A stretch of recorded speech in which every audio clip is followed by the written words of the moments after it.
Konti na lang yung mga box loads. I-ano natin tong grill na binili namin, i-unbox namin, you know, unbox ko. Let's go.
Why?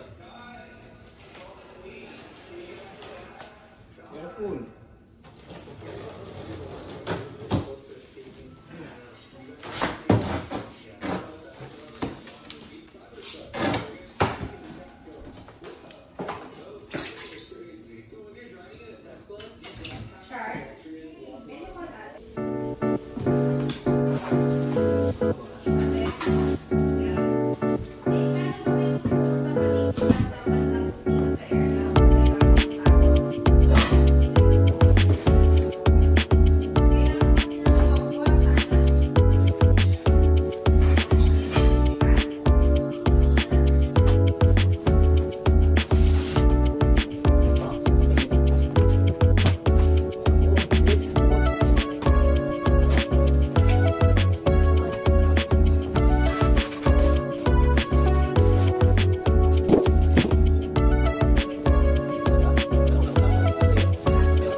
A few moments later. What's up? What's good mga lods? Kamusta kayo? Hoping and praying na sana nasa mabuti kayong kalagayan, no? As always, happy and blessed lang tayo palagi. And yeah, so welcome back to our YouTube channel. And for today's video, yung nga nakita nyo na, no, dun sa unang part is ina-assemble natin yung binili naming griller. Well, actually dapat i-unbox ko lang since gagamitin na nga namin yun for Thanksgiving. And bukas na yun. I mean, na-deliver yun kasi is mga like 2 weeks ago siguro, 3 weeks ago. Kasabay yun ng mga ibang mga ibang gamit namin na na-deliver, like yung ref, yung microwave. Pero hindi ko lang muna binubuksan. So last minute, yun nga ang mali. Last minute, ngayon ko palang bubuksan. So unfortunately, kulang-kulang yung parts, mga lods. Ang daming kulang. So pinaikot-ikot ko na, tinakta ko na yung box. Ang laki-laking box pa naman, bigat-bigat. Mukha lang siya maliit sa video pero ang laki niya, ang bigat. Wala talaga, hindi ko talaga makita. And kumbaga hindi pwedeng hindi mo makikita lang kasi malalaking parts yung nawawala, yung mga bars na kabitan ng mga kung anik-anik doon, mga bars talaga siya na malalaki. So hindi pwedeng ma-misplace or what. Well, doon ko lang naman binuksan, doon ko lang din nilabas isa-isa sa isang area ng bahay namin, pero wala. Nung unti-unti ko nang kina-assemble, kulang hanggang sa hinahanap ko na wala na. So wala, kinalas ko ulit. So tinawag namin sa Lowe's, yun lang, wala yung resibo, no. Pero okay lang, dito naman, di naman sila mahigpit sa ganyan when it comes to returns and exchange. Dalhin lang daw yung yung item, of course. And then even though walang resibo, kung ano yung ginamit na card, dalhin lang din yung ginamit na card. So yun, dinala ko yun lang yung mga dinala ko. Trinay ko i-ayos ulit, no, sa box, pero wala, hindi na talaga kaya. Mahirap na i-ayos sa box ulit yun. So nilagay ko na lang kung hanggang saan kaya ko na i-ayos, hanggang doon na lang. So ayun siya, nasa likod. So papunta ako Lowe's ngayon, last minute. And yun nga, kadarating ko nga lang din galing trabaho. Sabi ko i-unbox ko lang and then check-in. Ito sabi ko mukhang kaya naman na i-assemble ko na, para kasi bibili pa rin ako ng gas, ng tangke. Wala pa rin tangke. Buti nga meron ng hose tsaka regulator. And then yun, so since kulang nga, so ngayon to, I'm rushing to Lowe's. Mga 22 minutes away from here, sa bahay namin. I-change ko lang, i-replace nila. Tapos balik lang din ako agad para kung kaya pa i-assemble ngayon bago ako matulog, kasi may pasok ulit ako mamayang gabi. Bukas pa yung day off ko kasi nga bukas yung Thanksgiving. So yeah, try natin ma-assemble ulit. Alright, so I'm on my way to Lowe's now. I'll update you guys again later. Thank you. Yan, malapit na ako mga lods. Yan, as you can see, makulimlim, no. Kagabi pa yan sa duty hanggang ngayon. Kanina nga nag-hail. Para mga rock salt na naman yung binabagsak. Ang dami. Tas sobrang lamig. Temperature right now is 0 degrees Celsius but feels like -10. Sobrang lamig ngayon. Yung problema ko na naman ito, yung sakit sa kamay. Yung kung napanood niyo ibang mga video, sabi ko dati mahirap ako sa ganitong weather dahil sa kamay. Pag talaga nagda-drop down yung temperature, talagang yung kamay ang problema sa akin. Mag-stay lang ako sa labas ng saglit. Lalo na pag may ginagawa ako, like nag-shovel or nagtatanggal ng yellow or ice dito sa kotse, sa windshield. Talagang yun ang ko, doon ako struggle talaga sa lamig na to dahil doon sa kamay ko. Hirap. So malapit na ako, siguro 2 blocks away. After this signal, kanan na ako dito. Malapit na sa Costco yun . Yeah, lapit na ako. So I'll update you guys again later. 5 minutes later. Dito na tayo mga lods. Lakas ng hangin. Patak-patak pa rin yung mga rock salt na sinasabi. Ang dami pa rin. Hindi lang kita sa video talaga. Mamaya ako na bababayan. Wala ako ng cart, mabigat dyan. So wala ako ng cart mga lods. Tayo pa rin. Lods, di ako nagbibiro. Lamig. Kanina pa yun, yung mga negative feels like negative 10, 9 kanina pa yun. Sobrang lamig na. Nababa ko muna ito, lods. Let's go mga lods. ang tawag nito. Ayan na, nag-start na sumakit yung kamay ko. Ha! Hit sa kamay.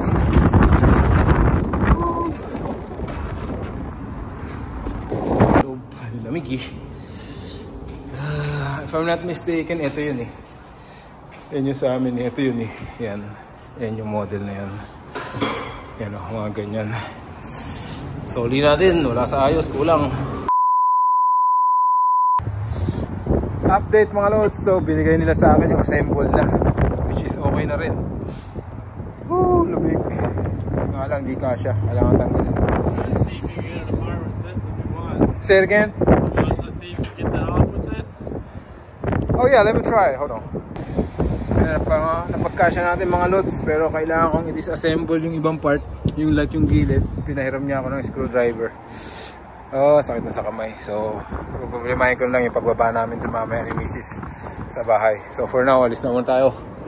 Biyahe na ako at ang lamig, kiniginaw na ako. Let's go! Ito yung tinanggal kong part. So malikabo kasi nga assembled na yung binigay. Siguro display nila yan, and bumili na rin ako ng propane tank para hindi na ako dadaan ng gasolinahan. Ang lamig. So let's go na mga lods. Giniginaw na ako. Lapit na tayo mga lods. Yun nga no, wala nang kaduda-duda. Winter na talaga, look. Ubus na yung dahon. So tapos na ang fall. Ubus na ang dahon. Tangkay or sanga na lang natira sa mga puno. And talagang nagda-drop na yung temperature. Yun.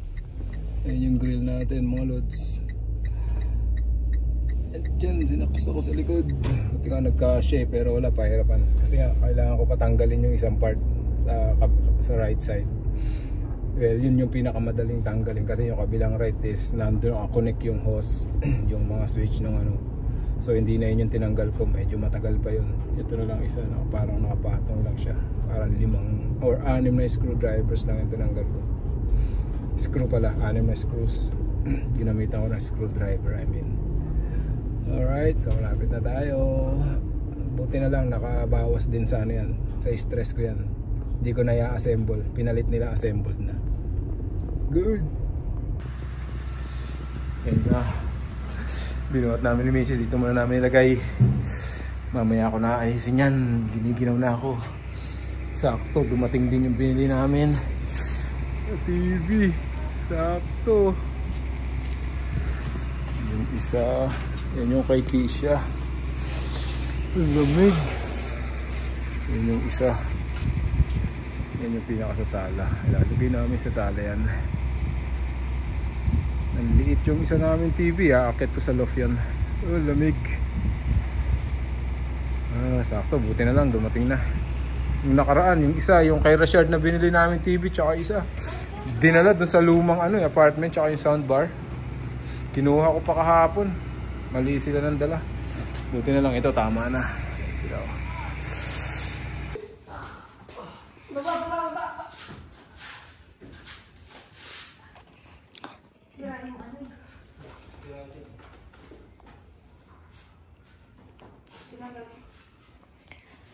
Three, two, one.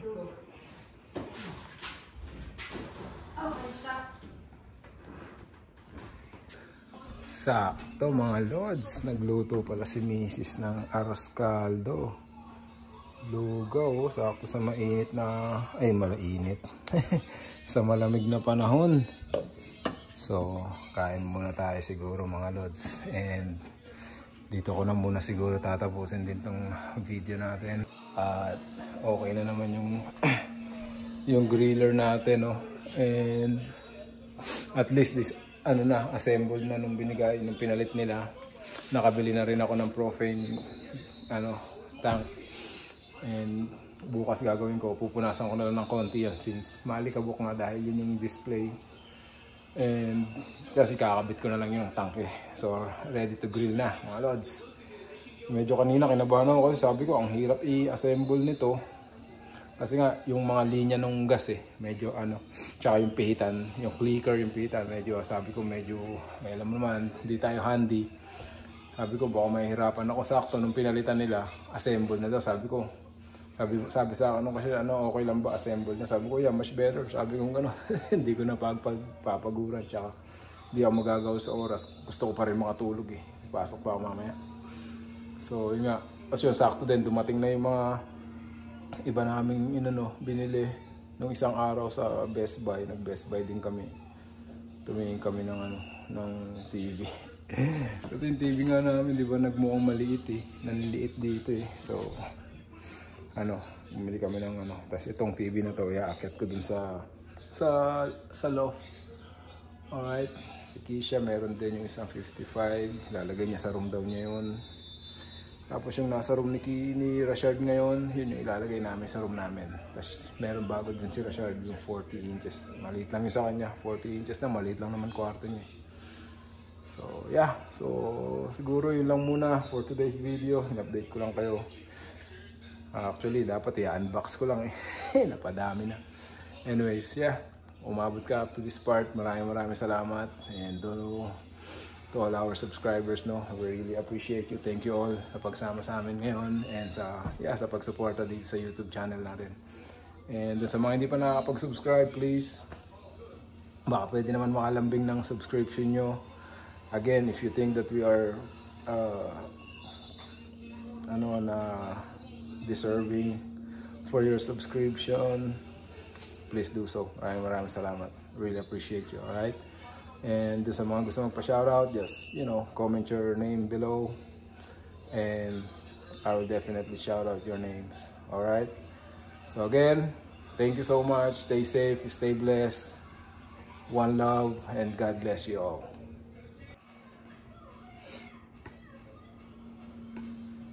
Kain tayo mga lods.